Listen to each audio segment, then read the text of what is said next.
Peace, everybody. Michael Rain's Undefined Existence. Before we can break it into what's pantheism or what's this and what's that, we have to first ask the question is, what are you identifying as yourself?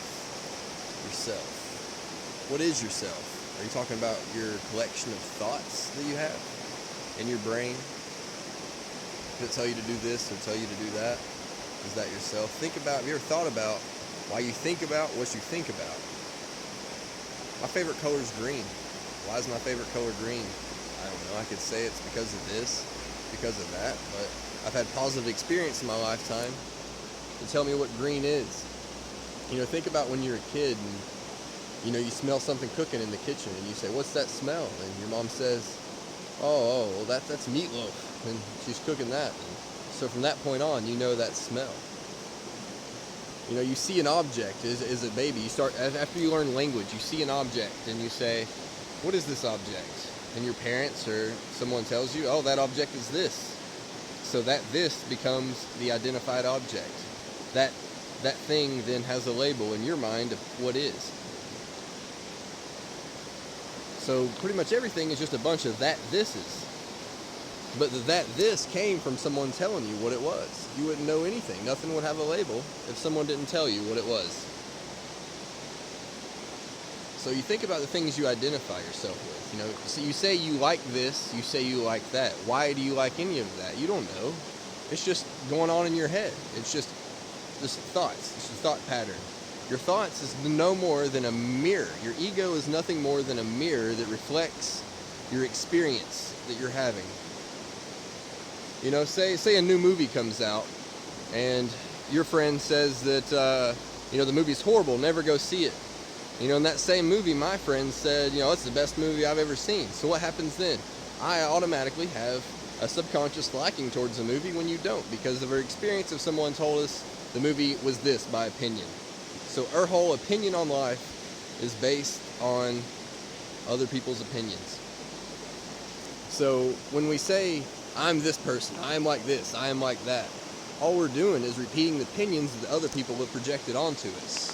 And we get connected to it. Some people are fighting mad over, "Oh, I stand for this. Don't say any different, or I want to fight you," or whatever. It's ignorance.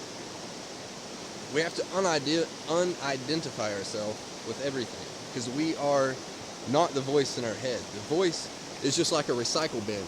A recycle bin of everything that you've seen subconsciously, everything that the awareness has picked up. It's just recycling all these things. We have no new information. It's recycling them out there, and we repeat them. Why do birds chirp? Why does any animal make the noise? Because it's just a constant motion.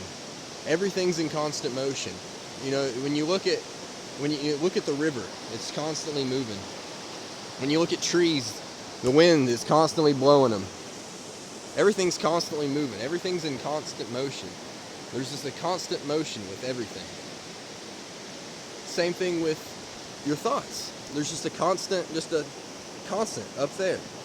Everything has a constant movement. Look at everything from a molecular level. Look through a microscope at our organisms in our body. What's everything doing? It's just moving, unexplainably, because everything's doing this. So just as much as everything's doing this, our minds are doing that too.